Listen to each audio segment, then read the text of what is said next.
বন্ধুরা, আজ আমি একটা খুব সুন্দর ব্রেকফাস্ট রেসিপি আপনাদের সাথে শেয়ার করছি। খুব সহজে আর ভীষণ তাড়াতাড়ি হয়ে যাবে। তার জন্য একটা সেদ্ধ আলু আমি প্রথমে গ্রেটারের সাহায্যে গ্রেট করে নিলাম। তারপরে একটা পাত্র নিয়ে তার মধ্যে আমি 1.5 কাপ ময়দা আর স্বাদ মতন লবণ আর 1 চামচ সাদা তেল দিয়ে ভালো করে মিশিয়ে নিলাম। এবারে অল্প অল্প জল দিয়ে আমি একটা ডো তৈরি করব, না খুব নরম আর না শক্ত।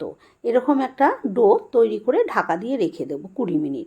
অপর দিকে কড়াইতে 1 চামচ সর্ষের তেল দিয়ে দিলাম 1 চামচ গ্রেট করা আদাটা মিনিট খানেক একটু নাড়াচাড়া করে নিয়ে এখানে দিয়ে দিলাম একদম সরু সরু করে কচিয়ে রাখা গাজর। এখানে আপনারা যে কোনো সবজি ব্যবহার করতে পারেন। আর একটু অল্প লবণ দিয়ে সেটাকে ভেজে নিলাম। এবারে একটা কড়াইতে আবার তেল দিয়ে 2খানা ডিম, একটুখানি নুন দিয়ে এরকমভাবে এই ভুজিয়া তৈরি করে নিলাম। এবারে চলুন পুরটা তৈরি করে নিই। যে আলুটা রেখেছিলাম গ্রেট করে তার মধ্যে আদা আর গাজরটা দিয়ে দিলাম ভেজে রাখা। দিয়ে দিয়েছি একটা পেঁয়াজ কুচি, অনেকগুলো লঙ্কাটা ঝালটা স্বাদ মতন, লবণ আর ধনেপাতা। এবারে ডিমের ভুজিয়াটার মধ্যে সেটাকে আমি ট্রান্সফার করে নিলাম। ওই পাত্রটা খুব ছোট।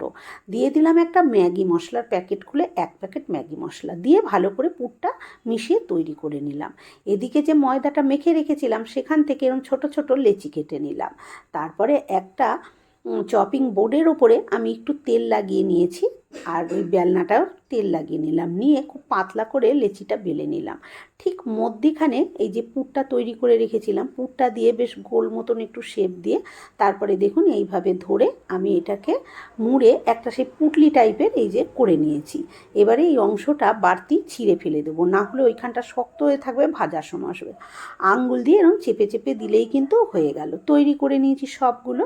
এদিকে কড়াই বসিয়ে একটু সাদা তেলটা গরম করে আমি এখানে 3টে প্রথমে দিয়ে দিলাম।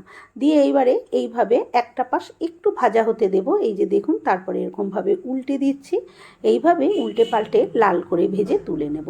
তৈরি হয়ে গেল না সন্ধ্যের টিফিনে খুব সুন্দর একটা টিফিন রেসিপি। ভিডিওটা কেমন লাগলো কমেন্ট করে অবশ্যই জানাবেন।